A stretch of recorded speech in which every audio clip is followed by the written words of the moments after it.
হ্যাঁ ভিতর দিকে পরে গেলে পরে 10 বেড়া সিএনজি লাগে। মানে মোটরসাইকেল এমন একটা অবস্থা করে রাস্তায়, ওদের কারণে আসলে গাড়ি চালানো কষ্ট হয়। সাইডে জায়গা নাই বাম পাশে, তারপরেও এসে চাপ দিবে, প্রচুর পরিমাণে চাপ দিবে। দেখতেছে জায়গা নাই, তারপরে সে যাবেই।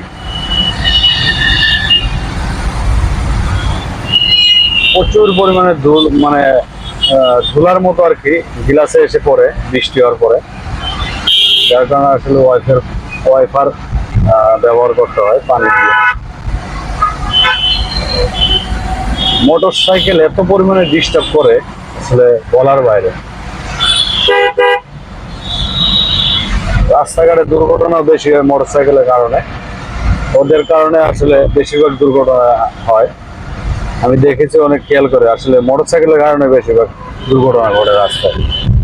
কিছুক্ষণ আগে 2টা মোটরসাইকেল, একটা সিএনজি, সামনে একটা মোটরসাইকেল সিএনজির সাথে লাগাই দিছে, পিছন দিয়ে এসে মোটরসাইকেল সিএনজি এসে দাঁড়াইছে, ওই সিএনজিতে আরেকটা মোটরসাইকেল এসে লাগাই দিছে। কারণ হয়েছে বৃষ্টি, তারপরে এত স্পিডে যাওয়ার তো দরকার নাই, কারণ বেশি স্পিডে গেলে তো ব্রেক কন্ট্রোল হবে না। 4 চাকার গাড়ির তো কন্ট্রোল থাকে না, আর মোটরসাইকেলে কিভাবে থাকবে। রাস্তায় প্রচুর পরিমাণে জ্যাম, প্রচুর পরিমাণে জ্যাম দেখতে পাচ্ছি।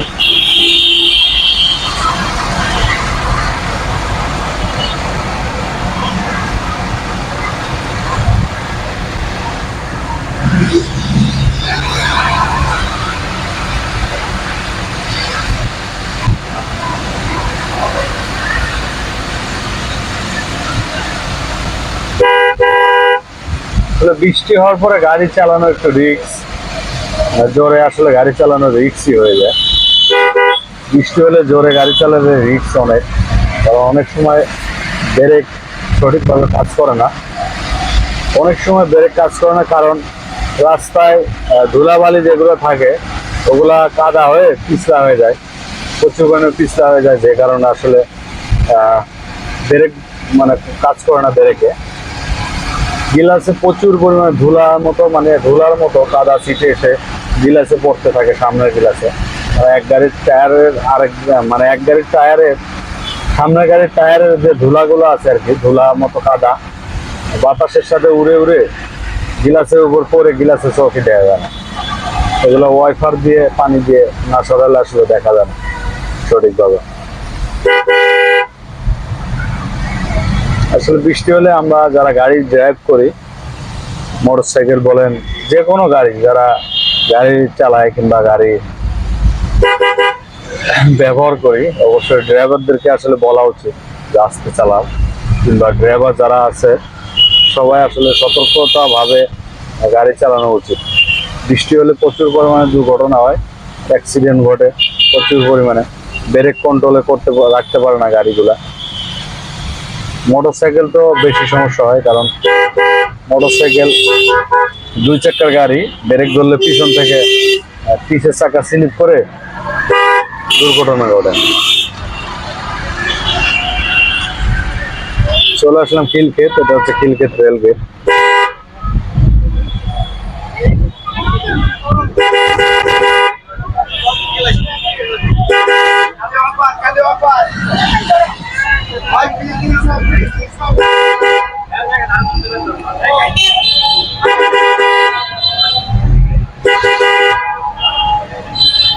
এই রাস্তাটায় প্রচুর পরিমাণে জ্যাম থাকে, খিলক্ষেতের এই রাস্তাটায় প্রচুর পরিমাণে জ্যাম থাকে।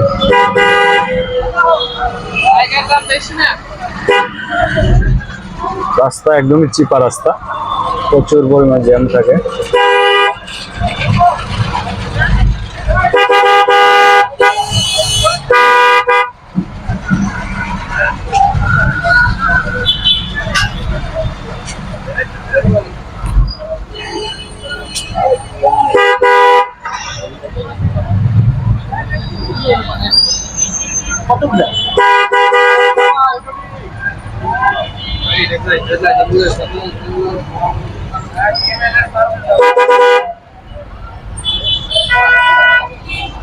এখান থেকে তো 300 ফিট কাটছে না?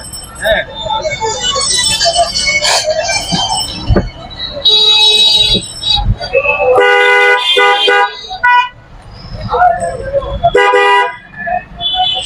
এসব রাস্তায় জনসংখ্যা অনেক বেশি, রাস্তা অনেক ছোট, আসলে যার কারণে সমস্যা হয়। আর অটোগুলা তো একদমই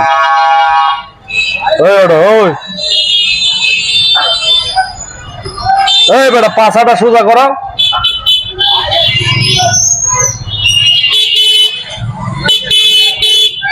যান যান, আপনার আগে যাওয়ার দরকার। হোন্ডা মরণ সাইকেল, এটা তো হোন্ডা না, যেন মরণ সাইকেল। সামনে নেই, পিছনে নেই, ডানে নেই, বামনে আসে গেলে চাপ দিয়ে।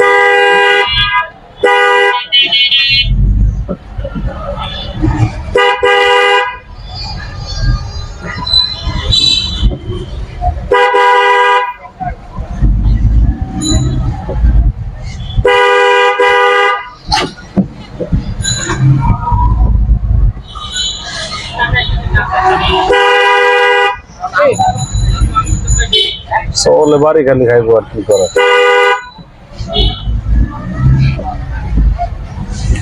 ভেজালে একটা রাস্তা, আসলে কি বলবো, পাবলিক যেন সাইডে দিতে চায়।